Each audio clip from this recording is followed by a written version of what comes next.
Let me tell you who actually runs your MSP. It's not you. It's the client who texts you at 9 p.m. The text who escalates tickets only you can close.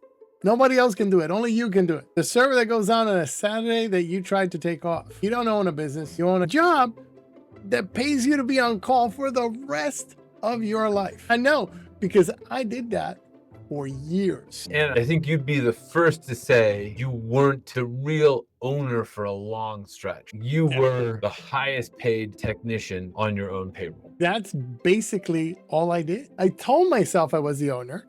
I talked to myself every day, Jeff.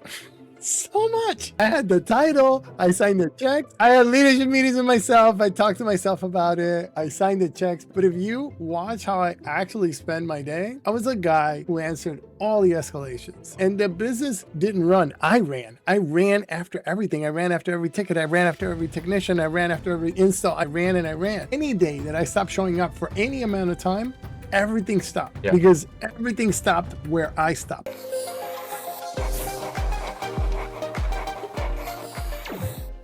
I'm Jeff Lair, and here's the uncomfortable thing we're going to prove in the next half hour. The reason you are stuck isn't your pricing, your tools, or your team. It is an identity. It's because you're still thinking of yourself as the technician in the building. And until that changes, nothing else can change. I'm Joe Rojas, and I built and sold 3 MSPs. And we're going to show you how to know if you're caught in this trap and why it's so hard to escape. The exact steps to climb out so that the business can run without you in the room, without you there. So almost every MSP starts the same way.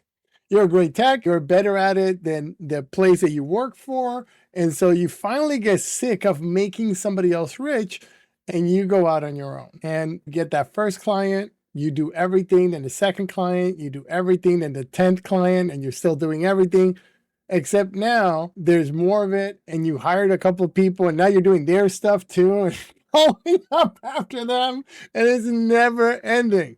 And here's a trap. You're good at the work. The work feels productive. You feel like a hero every time you fix something. So every day you reach for the thing you're best at, which is fixing the broken thing in front of you.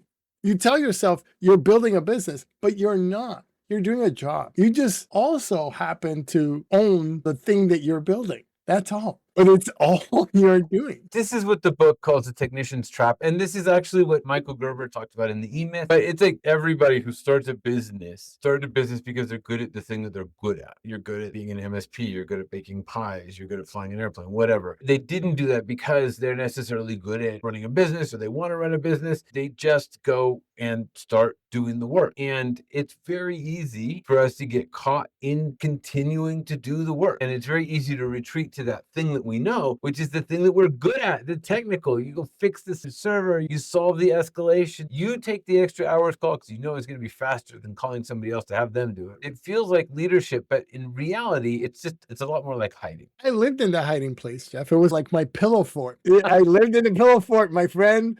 I used to sleep with my phone on my chest because we advertised 24/7 support. And back then, my phone was really heavy, like a big antenna thing. You used to carry around a brick. I remember that. Yeah. And so 24/7 meant, here comes Joe again. That's all it meant. I was physically at my kids' plays and art exhibits and all the kinds of stuff that she was doing. But mentally, I was in my ticket queue. I couldn't take a vacation without the anxiety that the whole thing would fall over while I was gone. And the worst part is I was proud of it. I thought this is what a good business owner looks like. Yeah.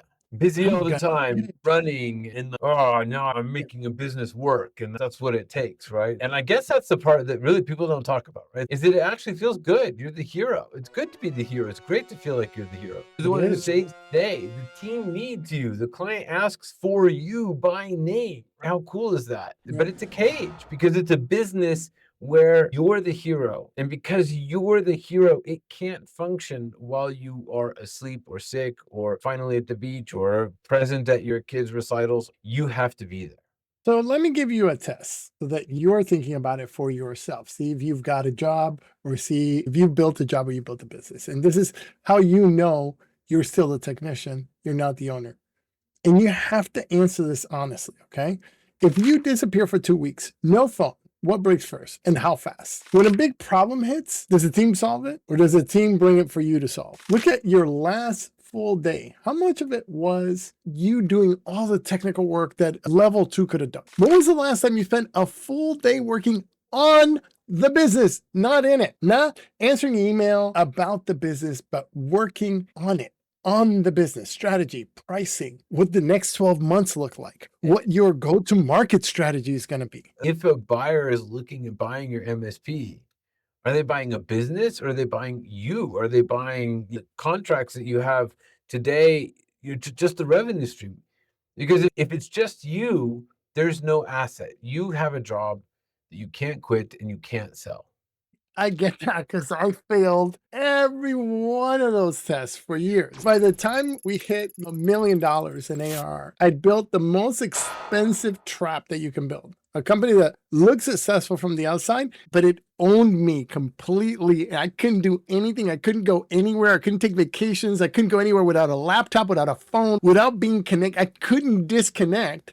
I was into movies sometimes and I'd get freaking phone calls and I'd have to leave the movie theater. One of the things we really want people to get is that it's normal to struggle with this. It's all part of the entrepreneurial journey. But there are some clear steps to help you get out of it, to help you get to the point where you are running the business and other people are doing the work. The shift from technician to CEO is really the hardest part. One of the things that we say all the time about scales is that you have to do the work. It's not actually that hard, but you have to do the work. And people resist doing the work because it goes against their identity. It goes against who they think they are. And everybody treats it like a competence issue. So I just need to learn how to delegate. I need better processes. I need to hire the right people. And all of it's true. You have to do all of that. Those aren't actually the real blockers. We show people all the time how to do these things. But then it's taking that action, because the real blocker is that for your entire career, for everything that you've done, your worth has come from being the best technician in the room, from knowing how to do the thing that you know how to do. That's who you are. So when we say, hey, stop doing technical work, it's not just changing your calendar. It's like changing the thing that makes you feel valuable. Yeah. And that's exactly why I kept grabbing the work back, because I wanted to feel valuable. I wanted to feel like I mattered. When I was spending time doing the other stuff, I didn't feel that way. I'd hire a tech and hand them something. And the second it got hard, I'd swoop in and fix it myself. But then the tech didn't learn anything. And I kept telling myself, oh, it's faster. Or he'll learn later. But every time I did it, I taught my team 2 things. Don't bother getting good. Joe's going to take care of it. Joe's going to take care of it. Joe's going to take care of it. Yeah. And you know how that feels, right? Everybody's been there where it's like, oh, there's a quick problem. I'm going to run to Joe, or I'm going to run to the owner. I'm going to run there. I'm not going to do any thinking myself. And that's the second thing, is that Joe is the only one who can be trusted. They wouldn't even trust themselves. They would know the answer and not trust themselves. And the thing is that the logic is airtight, right? You are genuinely, authentically the best person. You're faster, you're more accurate, and the client is happier. They like to speak to you. We talked about the fact that you're the hero, right? So every individual decision to grab the work back is in a way correct, because it's all of you are actually doing the best thing for the client. And the sum of all those correct decisions is a business that can never grow past you. You can optimize every ticket and lose the company. There's a name for this that we use all the time. It's working in the business versus working on the business. And you're stuck in that in the business grind all the time. And when you're in it, you're just a worker, a highly paid one, but a worker nonetheless. When you're on it, you're an owner. You're a leader. And most MSP owners spend 95% of their time in it and call the other 5% running the business, when really that 5% is just admin. It's not even running business. You really forcing to somebody else, like the easy stuff, approving timesheets. It's not working on the business. That's just another flavor of technician. And working on the business is the stuff that only an owner can do. Where are you going in 3 years? What's our ideal client? Where are we getting more of them? Is our pricing right? Is our team structured to grow? Or is it just structured to survive? And it's interesting, we just had a conversation with somebody in ASCII who said it was the moment that I started working on my business that things changed for me. When I said to myself, I'm not going to work in the business anymore. And that's what gave him the clarity to be able to grow it, to work on it. But still, the ticket scream, the strategy, the ticket screams, the tickets are like right there in front of you all the time. And the strategy is like, hey, we can take care of that tomorrow. So you answer the ticket every day. for 10 years. It's a killer. So what finally moved for me, a lot of stuff happens on my kitchen table. And this particular time I was at my kitchen table, I was so freaking tired. And I realized that I had created a job that I couldn't quit, working for a boss that I couldn't fire. That sucks. Nobody was going to come and save me from myself because I was the one building it brick by brick. Every time I grabbed the escalation, every time I did that stuff, that was mine. This one's mine. That one's mine. I was the one building the freaking prison myself. And so, like, the identity shift is to decide that your job is no longer to be the best technician, to no longer do, like the guy Dasky said, to no longer do the technical work. You don't do the technical work because there are two fundamentally different jobs, growing the business and doing the technical work. And you can't do the growing the business while you're also completely attached to doing the work. It's not that the technical skill becomes worse. It's really the floor. It's not the ceiling. It's the table stakes. It's the bottom line. It's the thing that somebody else needs to know. The thing that grows the company is the thing you've been avoiding all this time because it doesn't come with the same hit of, fixed it. I'm a hero. I got it done. It doesn't come with that. And here's the part that you can act on starting Monday and without buying anything from anybody. 5 steps. This is the path I walk. And it is a path that we walk every client through. And if you pay attention to step 4, because that's the one that most owners sabotage themselves on, they trip themselves up, and that's the one that's going to get you. So step 1 is run the priority analysis on your week. For 1 week, write down what you actually spend your time on. Then run every item through a priority analysis. 2 questions per task. Is it urgent or not? Is it important or not? That gives you 4 boxes. And where your time piles up tells you exactly what kind of trap you're in right now. And here's how the 4 boxes work. I think the metaphor makes it stick. So we have high urgency and high importance. And I like to think of that as the house is burning down. And you kind of have to solve that problem, right? You got to put the house out. You got to put the fire out. There's really no choice. The same thing with the server is down or the client is breached. Problem isn't that you do this work. It's that you want it to come up less often. It's a fire, and fire should be rare. So it's like low urgency, but high importance is making the house fire resistant. This is something actually that agility is very good at because they'll look at the servers as well and they'll say, hey, these are getting old. They're going to start causing us problems. We're going to switch stuff out now. And even though the client's not even paying us for it yet, but we're going to do it because it's going to save us so much in the future. And this is the highest leverage work there is. It's the work that never screams at you.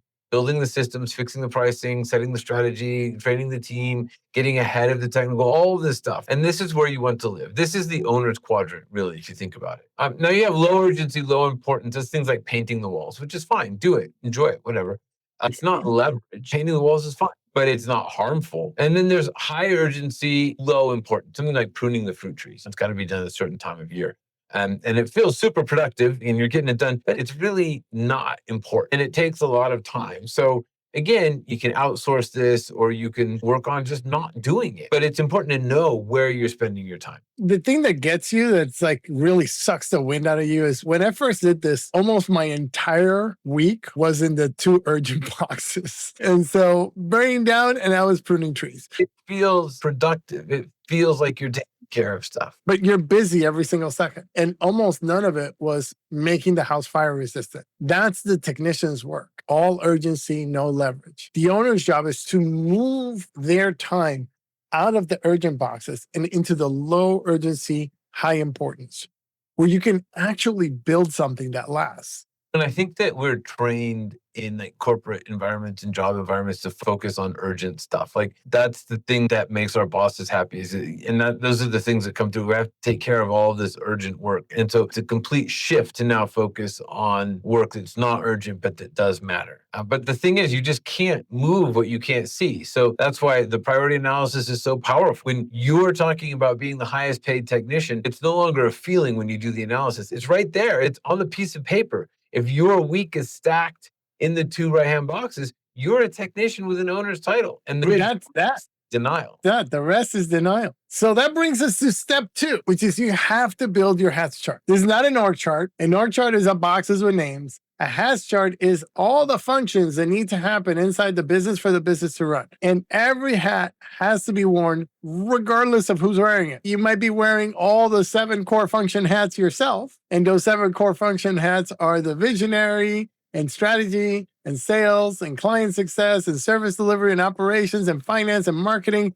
You may be wearing all those yourself, but you have to put a name next to each one of those functions. It's like I said before, not an org chart. These things are the things that need to happen for the business to run. And you need to know who's doing it. So if you're the one doing all of them, you're the one doing all of them. That's fine. But the idea is that the hat chart does something that a priority analysis can't. It helps you really understand how you spend your time or how you should be spending your time. It gives you a structure and it shows you where some of the gaps might be, and it separates the role, the work from the individual. So once you see that service delivery is a hat, not just me, now you can start imagining someone else wearing it. You can start thinking about, does it make sense for me to be doing this?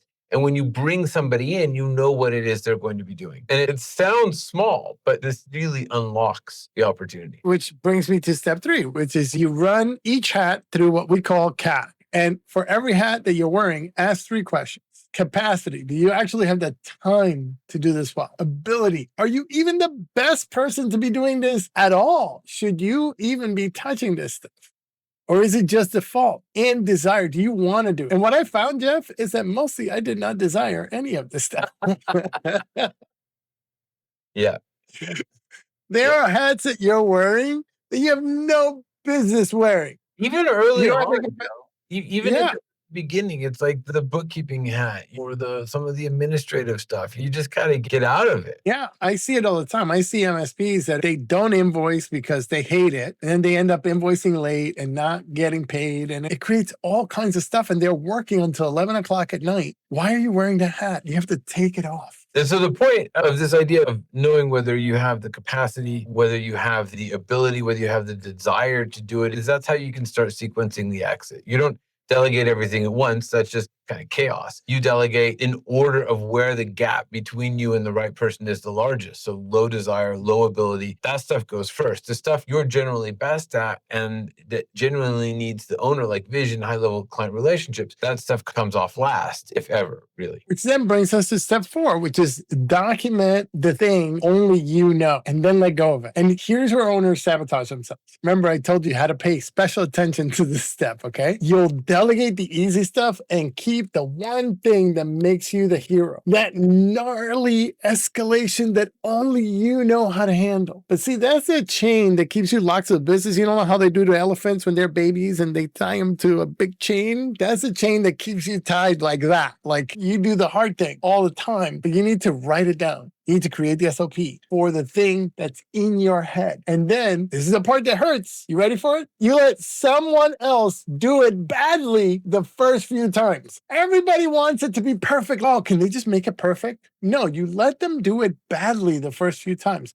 Because they're going to do it badly. There's no way around it. And you'll want to grab it back, but you can't. The cost of them doing it at 80% is the price of you ever being free. So if you want to be free, you have to let it go. The team that does it at 80% without you beats a team that does it at 100% only when you're in the room. And you have to realize that even that idea as to whether it's best or worse, or whether it's the right way or wrong way to do it, that's subjective. That's in your head as well. Sometimes the way that you know how to do it is actually outdated. And it's okay to let someone else do it a different way. You should be paying yourself significantly more than the technician. So if they take twice as long, that's okay, because that's time that you didn't have to put into it. But everyone knows intellectually that they should let the team handle it. But letting go of the one thing that you can do means letting go of the last piece of that identity. And that's why it's step 4, not step 1, because that's step 1, then nobody would listen to step 2 and 3.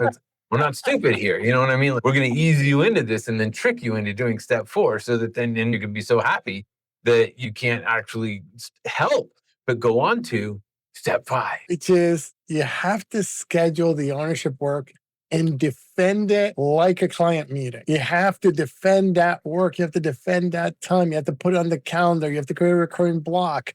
You need a half a day where you work on the business. Our most effective clients spend this time working on their business. If they treat it like sacrosanct, like it is like this time cannot be they turn off their phone and they focus. Strategy, pricing, the next 12 months, the next hire. You use that block to keep going through it. You do the priority analysis. You look at the hatch chart again. You look at what still comes to you, whether people are in the right place. You do the strategy, you do the planning. And the goal isn't to never touch technology again, by the way. The goal is that when you do touch it, it's a choice, not a hostage situation or it's a future thing. A lot of people right now are trying to figure out AI. Maybe you need to put your brain towards figuring out AI. Maybe that's the right place for your technical skills. But the point is that the business runs whether you're showing up or not. And that's the finish line. And look, I remember I had to make a conscious decision to stop learning new technical things because until I did that, I was always chasing it. One of our clients was able to take a cross-country motorcycle ride. He was able to do that because he was able to let go. He spent weeks on the road, most of the time with no phone, no ability. Like, he was on the open road, baby. And his MSP ran the entire time without him. That's not a fantasy. That's what's on the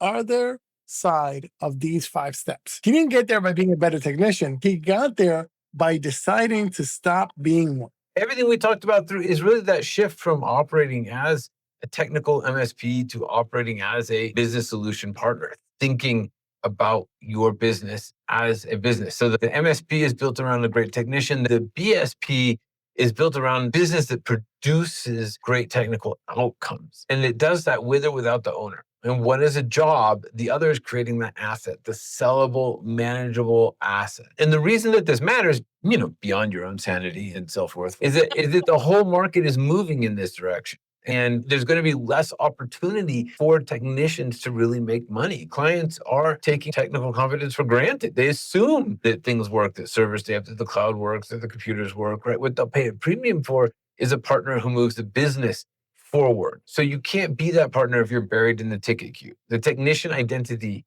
isn't just trapping you, it's capping what the business can ever be worth. So here's where to start. And it costs you nothing. We built a free BSP readiness assessment. It takes under 5 minutes. There's nothing to buy at the end of it. It's quick, honest. Just read on where your actions are in the journey from technician to owner and where the business is most dependent on you. And most businesses, most owners go through this and they expect one answer and they get a different one. You think the problem is one thing and it's actually something else. And the assessment actually shows you what the real bottleneck is, where the real bottleneck is. It only takes a couple of minutes and it'll tell you really which hat to take off first. Thank you, everybody, for watching. If this hits home, subscribe. If not, subscribe to your friend. And we'll see you next week.